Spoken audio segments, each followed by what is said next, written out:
Okay, so herzlich willkommen and welcome to our parent university. This parent university I ran in the past few years. So if you've come to one of those home support parent universities, it is going to be very similar than in the past. But this year, because of parent requests or parent questions, we added a part about the IVA1 and IVA2. Those are the two exams that our students are taking in 4th grade and in 5th grade. And those are the two exams that our students have been taking in 5th grade, formerly known as the DSD. But yeah, so it's a little combination, and we'll get some ideas for home support, and then we'll have this new part where you see just like how these exams are set up. For the people that are in attendance, I will have some handouts that they can take home to use that for practice. We're going actually switch the agenda a little bit. I'm going to do a quick introduction. Then we're talking about the exams, and then we're going to go to German support in general, the German resource page, and then depending on time, see what we have for question and answers. My name is Frau Goldman, Katrine Goldman. I was born in Baden-Baden, Germany. I'm a German teacher, and I'm the German program coordinator. This is my 16th year at Albert Einstein Academies. I used to be in the classroom next door as a first grade teacher for a long time. Then I was in 3rd grade. Last year I taught 4th and 5th, and this year I teach 5th grade, but also a kindergarten class and 2 2nd grade classes. So I feel I have a pretty good overview of this school. I'm also a parent. I have 3 children. My oldest is in 6th grade at the middle school. I have a 4th grader, and I have a 1st grader. And having this parent perspective also helps, just working here and getting, to see what's happening. So I really enjoy that double role.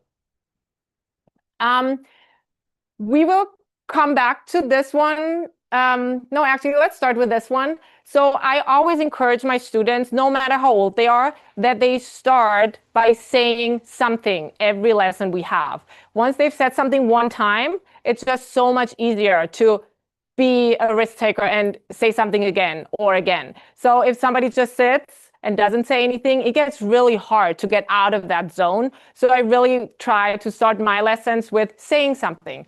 And if I know we have some people here that are German speakers, but yeah, if we feel comfortable, and you at home on Zoom, you can do that at home on Zoom, just like trying to say some of those German sentences. Ich heiße Frau Goldmann. Ich habe 3 Kinder. Ich wohne in San Diego. Mir geht es gut. Does anybody want to try? Yeah, you can. Mm-hmm. I think you have 3 Kinder. Uh-huh. Wohne. Mhm. Mir geht es gut oder nicht so gut? Nicht gut oder gut? Kannst du jetzt sagen, mir geht es gut? Mir geht es gut. Yeah, very good. Who's next? Yep. Aha. Ich habe ein Kind. Mhm. Ich wohne in San Diego. Mir geht es gut. Good, okay. Aha. And you're not Frau, I'm Frau, du bist Herr. Aha. Aha. Aha. Ein. Aha. Kind. Aha. So ein Kind, one child. 2 Kinder. Aha. Aha.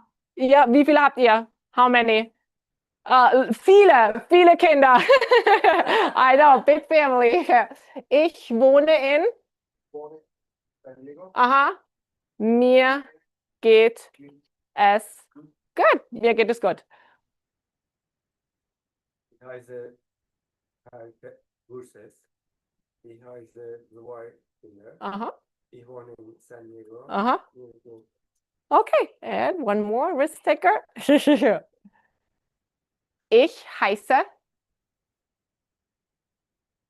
Aha. Ich. Kinder. Aha. Ich wohne. Aha. Okay, see, now that you said one thing in German and you actually said 4 sentences in German, just like, yeah, it is rough to use a language that you don't feel comfortable with, but yeah, once you do it and the more you do it, the easier it gets. So this is, yeah, just like one thing I encourage my students to do. And that is something that you can check in with your child as at home too. Did you say something today? It's okay, if you didn't, but let's try. And you check in. It's like, hey, maybe one thing today. It's like, oh, you did one, maybe twice. So it's just gonna help, encourage using the German. So a positive mindset towards German, same thing. It's just like anytime you can make a connection to the German language, to the German culture, it's just helpful because the kids are in Southern California. Why would they learn German if you don't have family in Germany or German-speaking countries? So any connection that you can make, it's great. The cultural events that we have here at school, we just had the Lantern Festival. Nikolaus is going to visit next week. There's the German House in Balboa Park. There's, of course, Bundesliga, soccer. This is like Carnival Aldi. Like, I don't know, I'm big Aldi fan.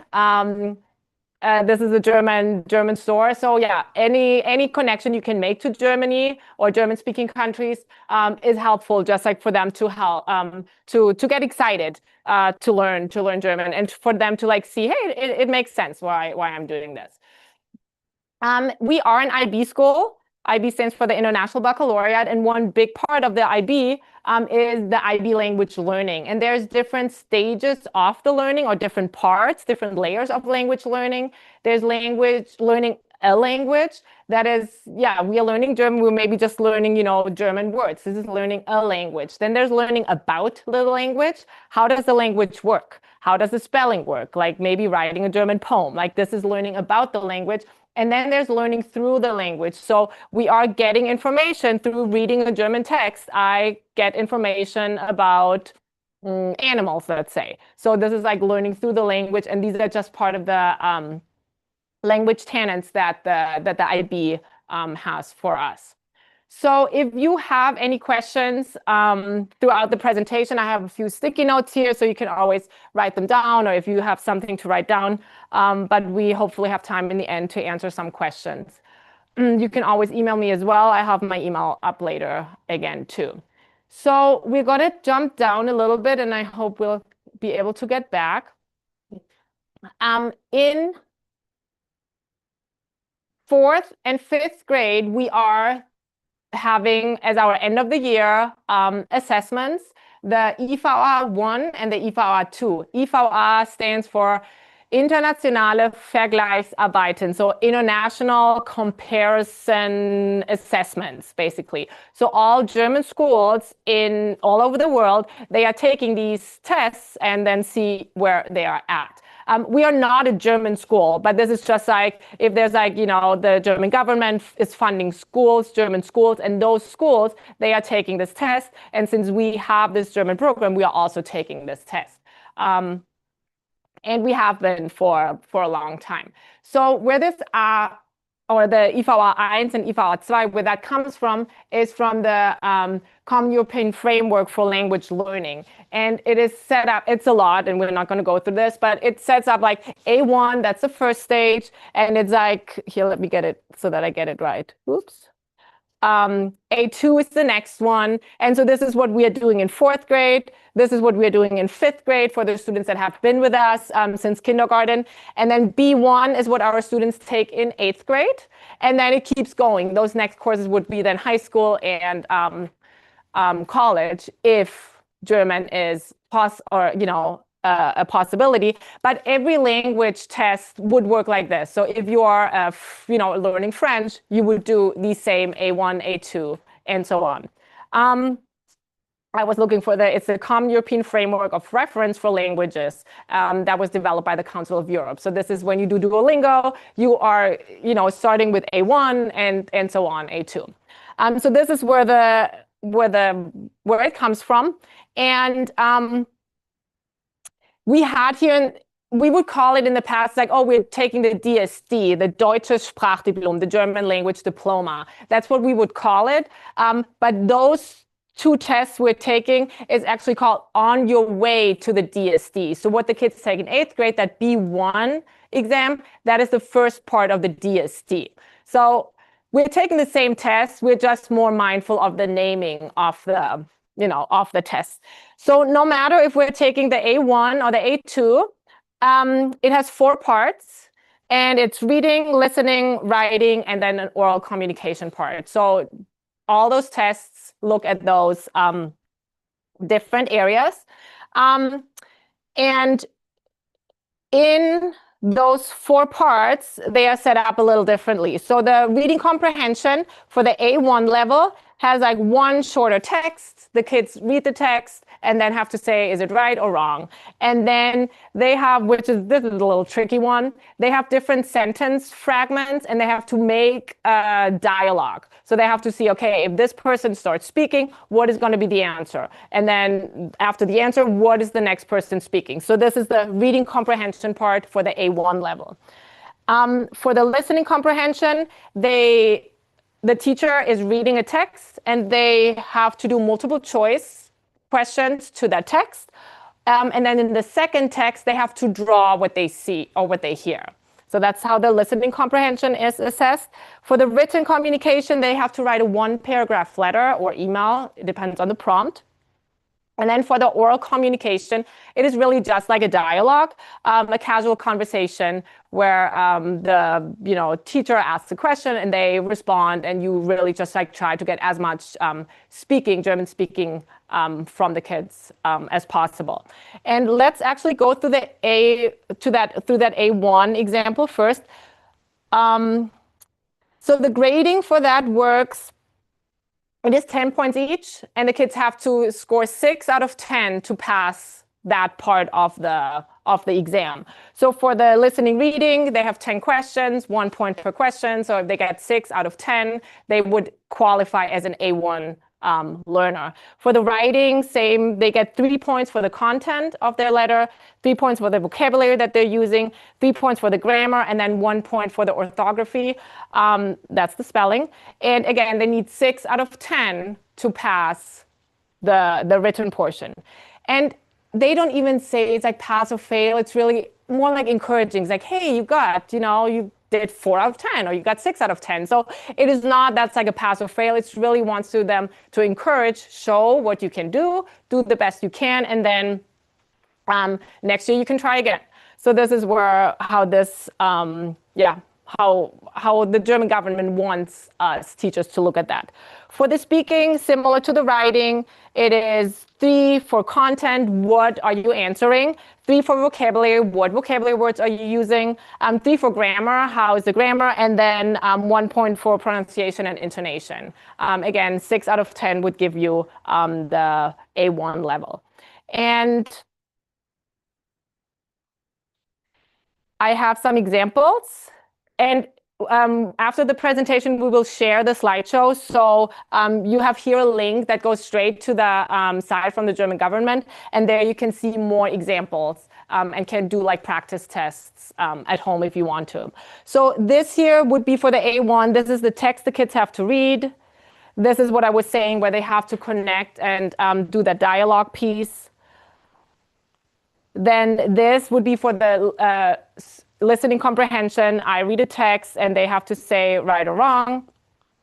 And this is the one where they have to draw. And it's like, oh, what do they want from the grocery store? Draw the things they want to buy. Oh, Tina wants to buy an apple. Mom wants to buy, I don't know, milk. So this is how the listening comprehension would work. And then the writing is 5 sentence is like if you get full points, you get 3 points if you're writing 5 sentence for this A1 class. So this is an example of the A1 test. If we're going to the A2, and sorry, I'm going through. Next time I'm going to set this up a little differently. For the A2, that would be the test that our kids that have been with us since kindergarten and they're going through 5th grade, this is what we have, them do. So for that one, there's 20 points total, and 12 out of 20 gives you the passing grade for that area. Again, listening, reading, it's 1 point per correct answer. Writing and oral, there's a rubric, and we're going to look at the rubric a little bit just to see what they are looking for. This here is the rubric for the oral comprehension. This is how it looks. It tells you 4 points is what you have here, 2 points, 0 points, and everything in between gives you the 1 point. So it's really like, it's teacher graded. So I look at it and it's like, oh, it might not have been 4 points, but it's better than 2 points, so it's 3 points. So this is how the rubric works. And this is in German, so I put it here next to each other this way. So 1 in the oral communication, and for the A2, they have to prepare a speech. It's like 3 to 4 minutes. They prepare something, but they have time. They can do that at home, do it with a poster or with a slideshow, and they prepare that and they practice that. So the interaction, for 4 points, interacts with most of the questions that are asked, because after the presentation, then I would ask questions, or I also do like a little dialogue before. That's the other 3-4 minutes. So if the speaker interacts, that means if he or she understands, they get 4 points. 2 points, it says interacts with most questions, lots of support from the teacher. So even if there's lots of support from the teacher, they still get 2 points for that. And if it's like in between, I would score it as 3 points. And then pronunciation, intonation is easily understood, but accent is present. So that's for 4 points. And then 2 points is hard to be understood with a strong accent. That would be 2 points. So again, this is an area where our students score really well, because their pronunciation and especially the pronunciation that, has been very, very good. Vocabulary uses simple vocabulary and simple memorized phrases. That's for 4 points. So again, 2 points uses only a few vocabulary words. And then the grammar for 4 points uses some structures correctly, but still makes mistakes. So even if they have full points, they can still make mistakes. And they still get the full points. And then 2 points makes lots of mistakes.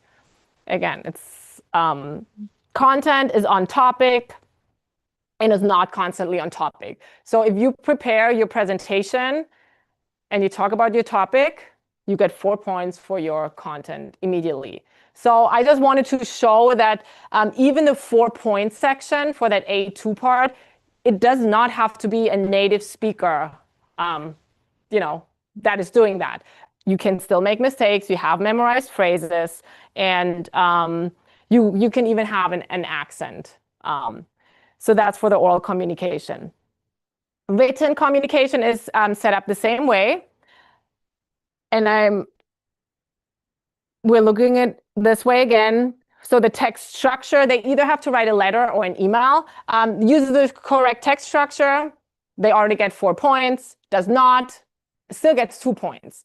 Content answers all 4 points. In the A2, they have a prompt that gives them like 4 questions, and they have to respond to each of the questions. And that is sometimes a little tricky.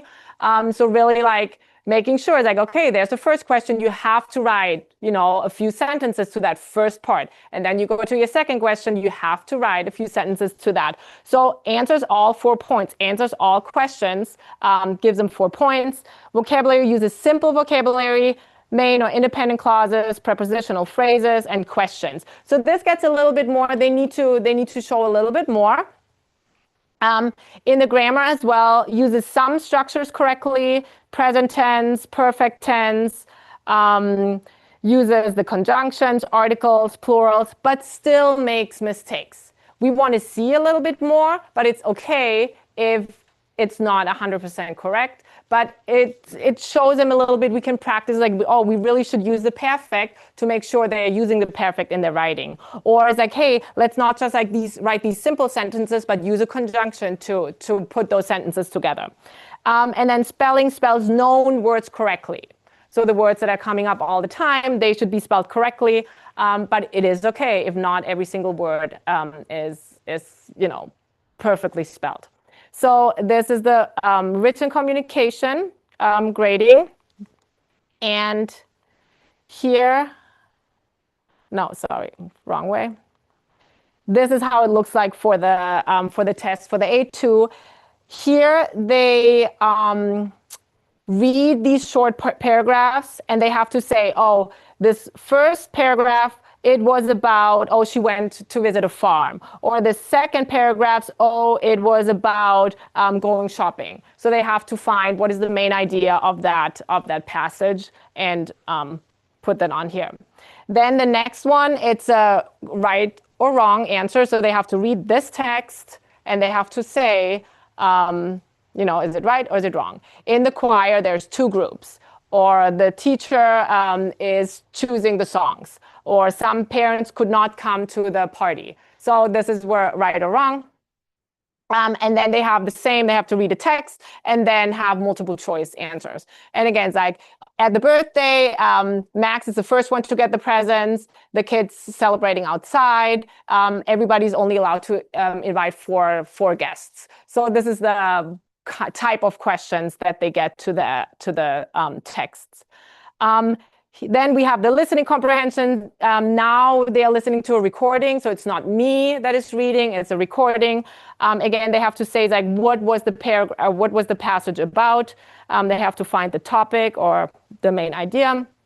They listen to something, again, have to say is it right or wrong, and then they listen to a third text and they have to decide the multiple choice answers. And then this is how the writing would look like. It says, Lisa lives in Germany. She's your pen pal. Last letter, you told her what you did over summer break. And then it says, write to these 4 points. When do the kids in your country have a break and how long is the break? What do you usually do on your break? What was your favorite experience over break? And tell us or tell her what you did last break. They have 45 minutes. It has to be a letter. So these are the 4 points. And this is what they have to write about. So this is how the writing portion looks like. I put here on the side, this is what I use with my students, a little checklist. And I have that for you, and I have it in German and in English. And just like, so after they wrote their letter, I give them this, and it's like, okay, do you have a greeting? Is it a text? Did you use an ending? Did you use a signature? Okay, I can do that. Do you have 4 sentences per question or more? So I just give them these little pointers that they have to do, and this is when we practice. So at the actual test, I can't give that to them, but when we practice, this is how we practice our writing. Do we have everything that is asked for? Yes. And we have been, did like one in the beginning of the year in 5th grade. We did one in the beginning of the year. We're going to do one right now for report cards. And then we're going to do one again before we take the actual test to get them used to the format of those tests. So they know how they look like. So for the presentation, for the oral presentation that the students do in 5th grade, again, as I said, they can either prepare a slideshow or they can use a poster or they can just bring like an artifact, whatever they feel most comfortable with. Again, we practice through every IB unit. They have like some type of presentation. So we're practicing throughout the school year, just like how to present. And to be honest, I don't want to click on those right now because I have some computer issues. But when you get the slideshow, you can see how the slides would look like. Very picture heavy and not the whole presentation written on there. Because I not want to give them a reading grade. I want to see how can they present, what can they talk. What can they say? So they can practice with note cards, but on the presentation as such, there can be some pointers, some words, some keywords, but not the whole speech written out. And yeah, you can look at those later. I just don't want to. Yeah, yes. I just want to make sure we're not having a major hiccup. So these are yeah, this is all the information that I can give for that A1 and A2. And again, the A1 we take in 4th grade. And this is the first time we're doing like an official like A1 in 4th grade. And then in 5th grade, we're looking, because we did have a lot of students that haven't been with us since kindergarten. So depending on how they are doing and how they are feeling, some kids are taking the A1 in 5th grade, and then some kids will take the A2 in 5th grade. And that will happen around spring break, probably a little after spring break for that. Okay, do we have any questions to the exams? And I do have the checklists if, we want to, yeah, it's like one of each. Okay, good. So then let's go to the beginning, and I'll talk a little about how we generally can support our students at home with the German learning. And in the audience, we have a student that's brand new. I'm just telling that to the Zoom. And I always say, like, just being here and showing we are invested in the German. That is the main thing. Showing interest in learning German. It's like the most important thing. So we're going to start with some general tips, and then some tips for vocabulary learning, and then we will talk a little bit about reading in German. So as general tips, I put down family commitment. Be supportive of the language learning journey, and it is a journey. How we said in the beginning, it is really hard if you don't speak German at your house to use the German and to feel comfortable with the German. So there is a silent period, no matter when you start. And that is okay. Like, this is not something that is a surprise. The surprise is if there's a student that comes in and is like, oh, like, I'll try. So we do see a lot of students that have this like silent period in the beginning of their learning. And that's be positive and patient. So yeah, don't expect too much too fast. Learn German yourself. And again, just like the practice we did in the beginning, like, yeah, you try it, and the kids are very excited to correct you and show you how much better they are than you. So yeah, learn it yourself. My husband is on a 2000 something Duolingo streak. We've been married for 12, 13 years now. So, but this is definitely something the kids are like encouraging him. And, like he asks them like, oh, how do I say that? So just like showing your kids that you're in the same boat. I think that is very important. For parents, the Google Translate is great. I put for parents there because in my 5th grade class, like, oh, can I use Google Translate? And then they type up their English paragraph and they hit click, and oh yeah, it is a beautiful German. But this is not what the students should be doing. Like, I'm more happy they are trying the best they can. They look up the word here or there. But yeah, as a parent, if you have like a see the German reading passage or something, like, yeah, you get your phone and like see what it means in German, that's totally fine. But for the kids, it's really more like, yeah, you can look up a word, that's great. But yeah, do your homework on Google Translate, that's not helpful. Provide language exposure. Disney Plus, Netflix, YouTube. You can so many times do subtitles in English or German or any other language. You can switch the languages. You can change the speed on YouTube. You can like slow it down a little bit so it's not as fast. So these are just some ideas. Watching movies, video games, you can oftentimes change the wording into German. Audiobooks, music, play dates with German families. Even though if you have German play dates with German families, they probably don't speak German. Again, like, be patient and maybe bribing with like some little things if you speak. So these are just some things where you can provide that language exposure. Homeschool connection, communicate with your child's teacher. We are only an email away. Support homework completion, reading, vocabulary, working on Anton, like whatever that is. Use the grade level resources. I know kindergarten always sends out the resource page where you can, have so many options for like, videos or games or flashcards.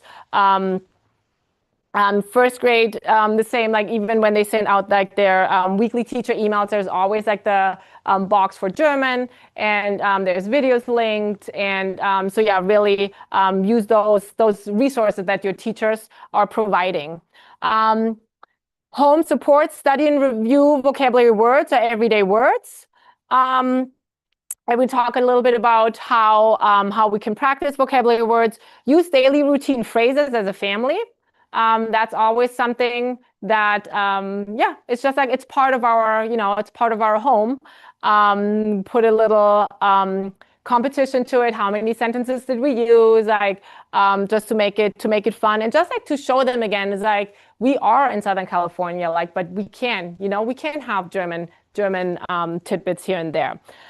For the lower grades, I put down practice the German phonics.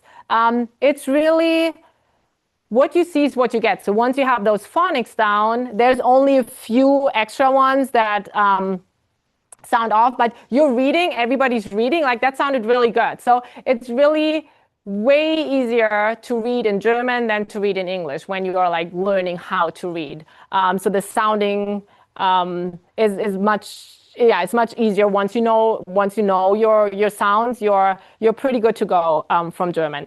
And then for the upper grades, encourage daily reading in German, and then supporting these exams at the end of the day or at the end of the year through like, encouraging your student to work on their presentation and to practice the presentation and checking in. Is like, did you guys do any practice tests? Like, how did it go?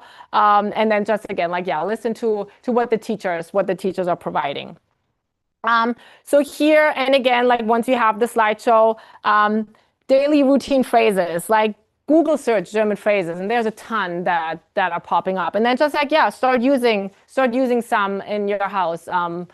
Did you sleep well? Hast du gut geschlafen? Hast du deine Zähne geputzt? Did you brush your teeth? Like just like things, whatever, are whatever coming up in your house is helpful, and it's something just like to have the German present.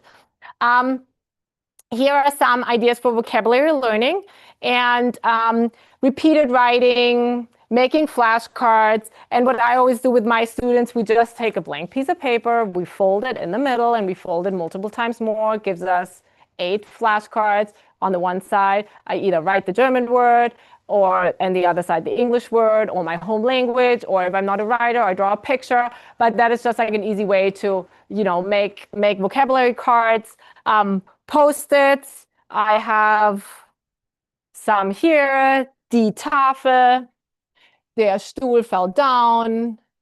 Das ist der Tisch. So again, you can label your house and either, put the labels on the different, areas, but you can also say, like, okay, I know, I don't know what, but, like, okay, der Elefant, like every time I go through the door, I say der Elefant, which is the elephant. So whatever, you can just like have like, again, make the German visible in your house.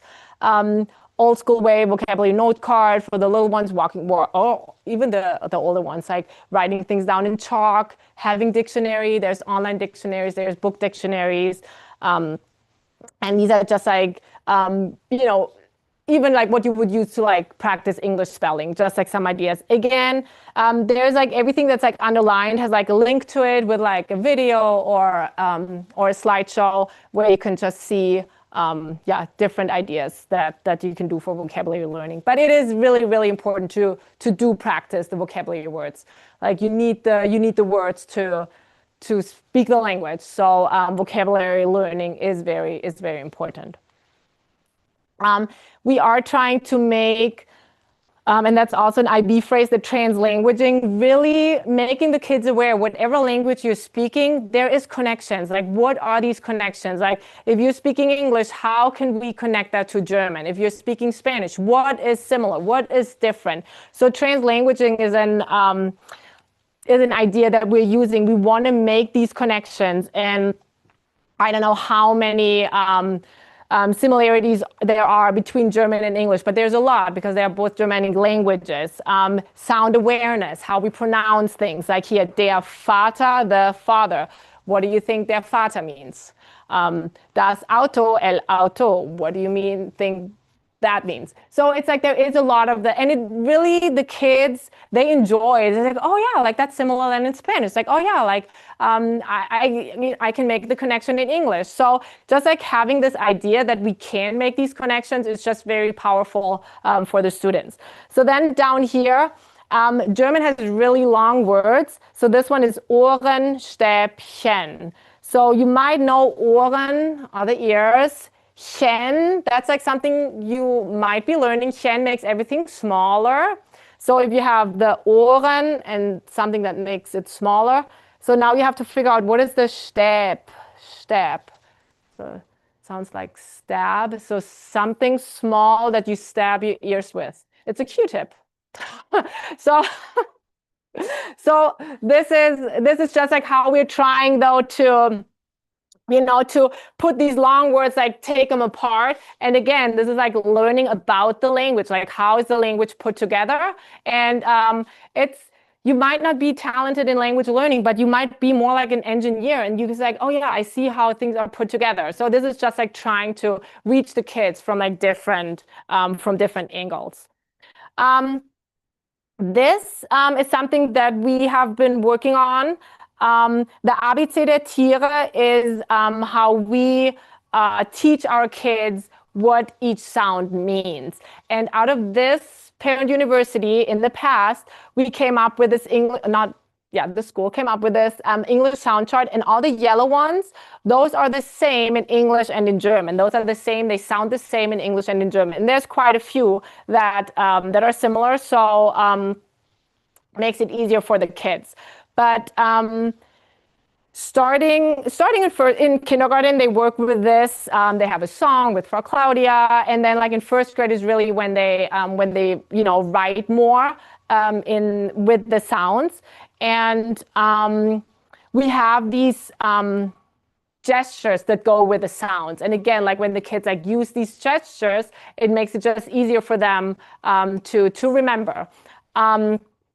I hope I can get this video to work. You know what? No, let's not. It's here. I can do it.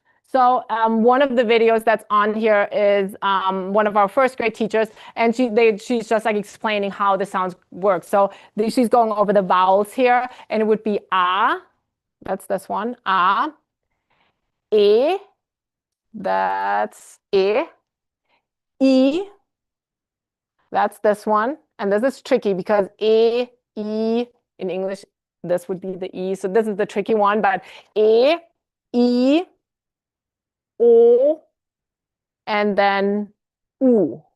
So the kids, if they spell something, they would use these gestures to spell something. And they have the gestures for every letter. But yeah, in kindergarten, they start first thing, they would do their vowels, and then they practice all the other ones. And then I'm not super good at this, but the kindergarten and first grade teachers, like they spell with their hands, like, oh, okay, good. So I'm good with the vowels, A, E, I, O, U. And it's just like this, like, okay, the gesture and then the saying it just like helps them to really internalize those sounds. Reading in German. So reading in German or reading in English versus reading in German is different. I pointed to it a little bit. English or German is very phonetic. So once you know the sounds, you can read it. In English, there's so many different ways. So they really are starting earlier. And there's a lot of phonics readers in English where they really focus on one sound. And this is, this week we're practicing this sound, and you have like these little phonics readers. We don't have those in German. So then what's going to happen is in their English reading, the kids can, or as a reader, they can decode and they comprehend because they know English. So what they are reading, they understand. So now they want to read, because they can read, they want to read the same in German, but they are not know what it means. So they might be able to decode it and to read it, but they can't understand it. So they are just not ready for what they want to read or what they can read in English. They are not ready for that in German. So this is where then they don't want to read like a baby book if they are a third or fourth grader, because no, they're way ahead in their English reading. So then they should go back to German in this baby book, and they don't want to do that. So it's like, I don't want to read at all. So this is what we see a lot. So there's just this discrepancy of interest and the reading or vocabulary skills. So that is something that we're seeing. My kids at home, like, they are great readers. They love to read in English. And making them read in German, it's really like, I have to tell them, you have to. And it's like, okay, and the timer goes on, and they, have to. And this is where I'm just like, I love when I see them read, and I don't like when I have to make them read, because I don't want to take away the joy of reading from them. So this is where I see that at my house. And then again, I have 3 kids, and all 3 are different. They're all having their own, struggles or highlights. But so not every kid is the same, but this is definitely something we hear a lot, that just like they don't want to read in German. And that has to do a lot with this, just like their vocabulary is just not there yet. And then I'm not going to do it at all. So for encourage daily reading. The more you read, the better you read. When we start reading in German, we have a lot of materials that encourage children to read in syllables. And I put the color coding in. This is how a lot of the books you can also get from the library are color coded. So it just like keeps you moving forward. So encourage children to read in syllables. And then another thing is reading German books alongside the same English books. And I do have a few examples here. This would be one. Again, like the 4th grader doesn't want to read this, but this would be something, it's like has the syllable color coding, and might be good. Then this one, same, is like a little more text, but still it has the color coding. This one is good. They have like the little pictures with it. So not every word is a word, some are pictures, so they enjoy that. We have in the library a lot of dual language books. So this one is German Spanish. We have German English. And then for the older ones, what I recommend is if they read a book or already read a book in English, then read it in German. And we do have a lot, like this is the Magic Tree House, but we do have a lot of series in the library where they might already know the English book, and then you get the German book, and then you can read alongside, or one after the other. But that is just like one a strategy that you could use to practice or encourage your child to read in German. Again, here's just like some ideas from the library. We have a great selection in the library, so always welcome to come and check out what we have and what you want to check out. So this is the example again, just like from the reading and syllables. So sometimes we have these color-coded materials, Lama, Me, Mo, Esel. We also do the Silbenbögen, just like again, Mo, Mu, Mi. Once you know your vowels, and this is like a 1st grade material, like once you know the vowels, you feel successful. Like you can really go through. And this is what we want to have for the children. Like see this as like something, where they can be proud of themselves. And just like, this like syllables, and that is something that they get this sense of success. So here just like as an example, straightforward text. Heute ist Donnerstag. Es ist der 4. Dezember. Heute ist es sonnig. Today is Thursday. It's December 4th. Today it's sunny. When you read it with the syllables, like heute ist Donnerstag. Es ist der 4. I don't have to read it along, but just like it helps you a little bit moving it along. And then on the next one, we have the colors. And again, some people really like the colors. Other people are more, my husband is colorblind, so he goes more with the line. So heute ist Donnerstag. It just helps you move it, get the flow. And then if you have the pictures with it, I could have put like a 4 here. That is another support or another scaffold that we provide depending on what materials we are reading. And here, this oi, would be one sound that is different than the S sound or the T sound. Here, the long E, vierte, like this is also one of those special sounds in German. This is like makes the vowel longer. But other than that, really, it's like is, ist. It's really once you have practiced your sounds, you will recognize that that's possible to do. We do have the German resource page, and again, the teachers send German resources or links to different things. Also on our school website, if you go to aeacs.org, then to family resources. Down, I don't know why this didn't copy down, but there's a German language resources page, and if you are on there, it's a little revamped from the past.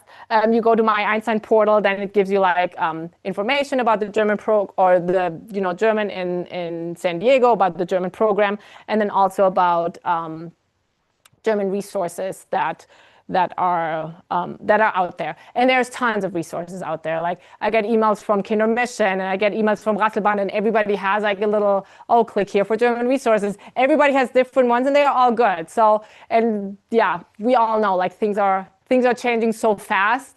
Like you find what fits your child. So that is just like something that we have in ours. So one app that we're using in school and that I highly recommend is called Anton app. It's a free app, and it's excellent, I think. You can change your language settings. So there is a video, and I hope it's still correct. How to set it up, but again, like it's very straightforward. It's an app. You can use it on your desktop as well, and you can change. First, it's free. You can create a free account, and then you can change your language settings. So when you probably log in, it's going to give you either the English version or the Spanish version.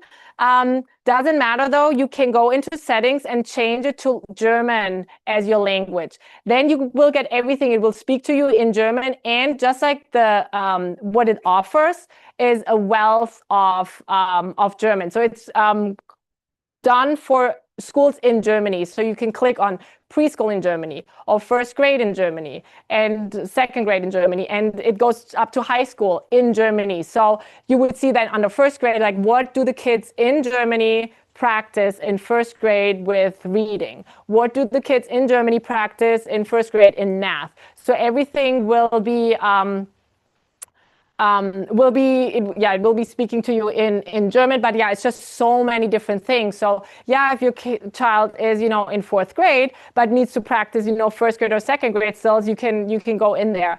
If you are in your language version, it will have German as a second language, and it has a class for like A1 and it has a class for A2.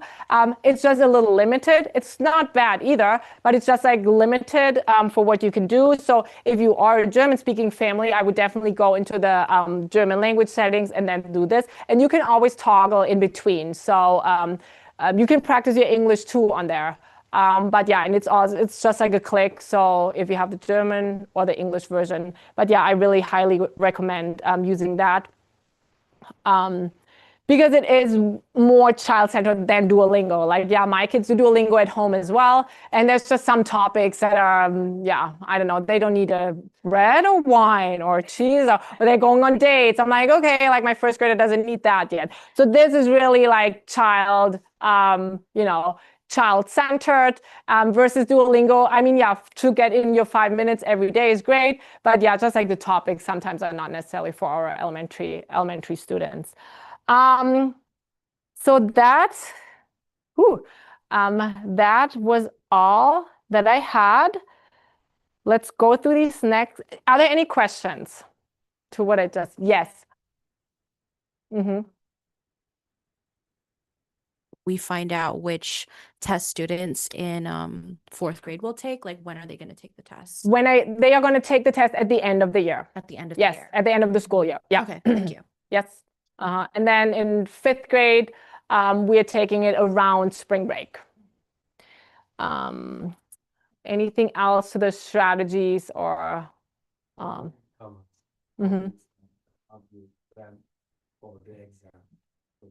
Yeah, and this is again something like the teacher and this is too, like, I look at my students like, you know what, the student is just not ready for the A2, let's do the A1. And it's like, you know what, if you're like brand new in 4th grade and the teacher sees, you know, it's not a grand like test that takes weeks. It's really like, you know, an hour or so. So if the teacher, and depending on the student too, like there's some kids like they really want to try it, and there's some kids they're like really don't want to try it. So this is something that the teacher then would, you know, yes, exactly. So yeah, I just want to go through here again, just like to see, which I think in the beginning I was pretty oh yeah, the topics. That's what I wanted to talk about. I think that is a good one for the whole, because this has to do with our whole program. So the topics of those tests, they are really personal life, family, daily schedules, hobbies, free time, food, home. Like this is something that they look at. School life, how does your schedule look like? What subjects, what after school activities? Transportation, are you taking the bus? Are we going there with car? Bike riding, what are the rules? Grocery store, how do I go to the store? How do I order something at the bakery?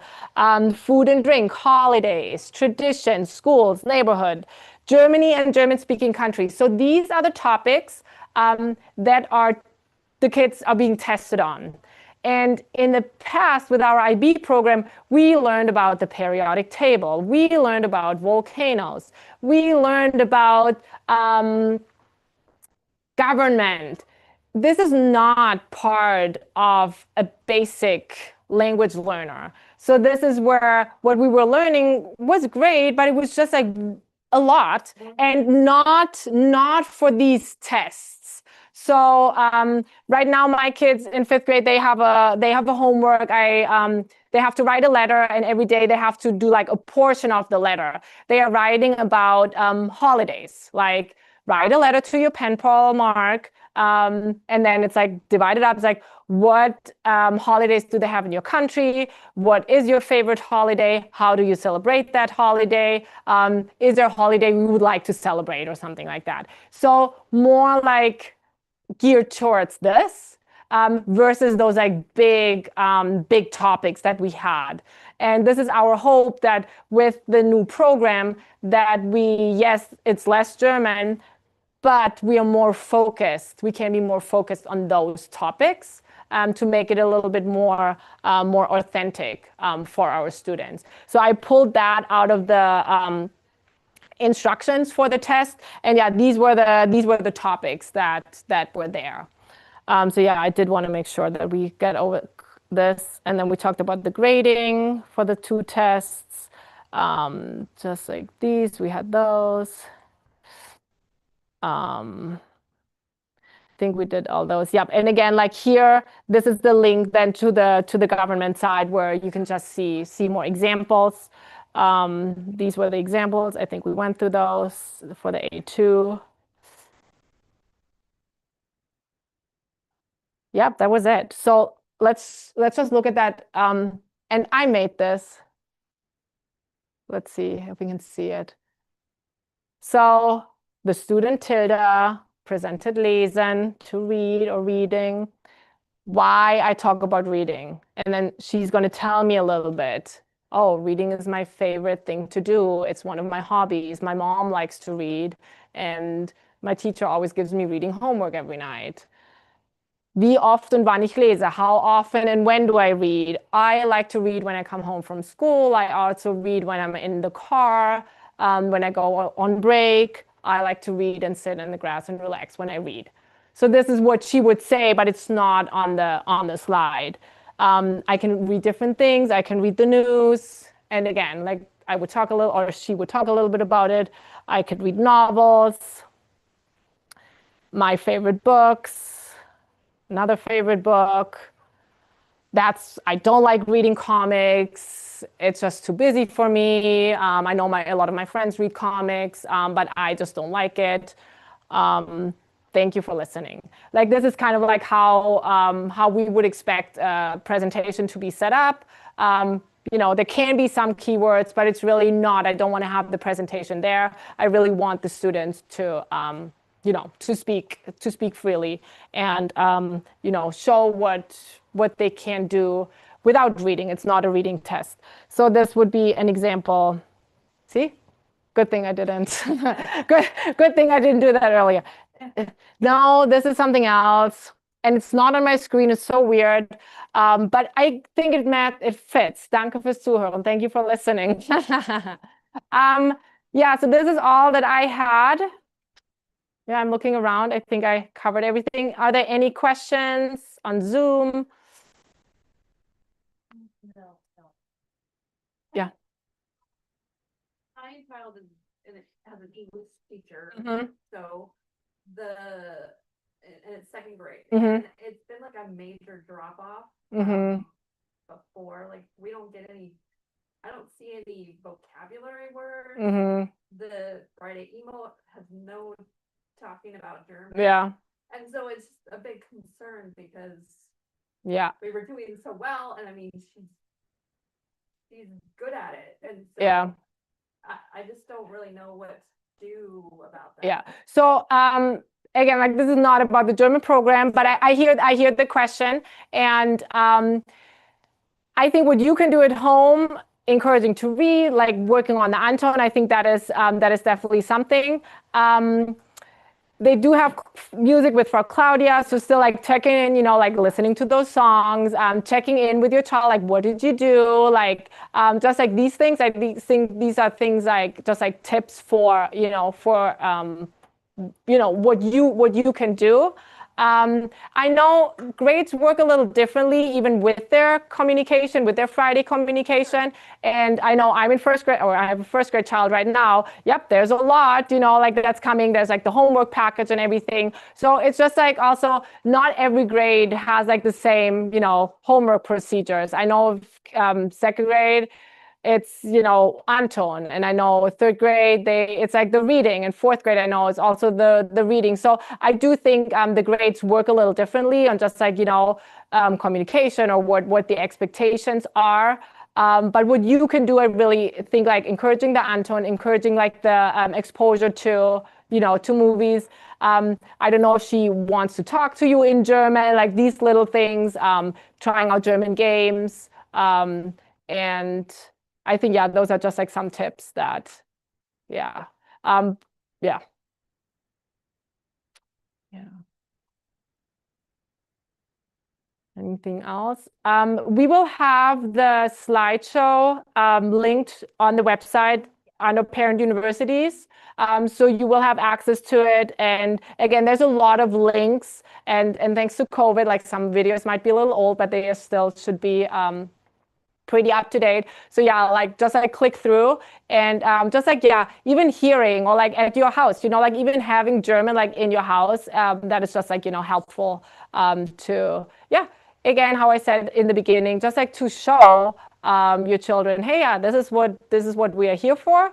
And yeah, let's make this a positive experience, and learning with each other. I think that is one of the main things. Okay. Yeah.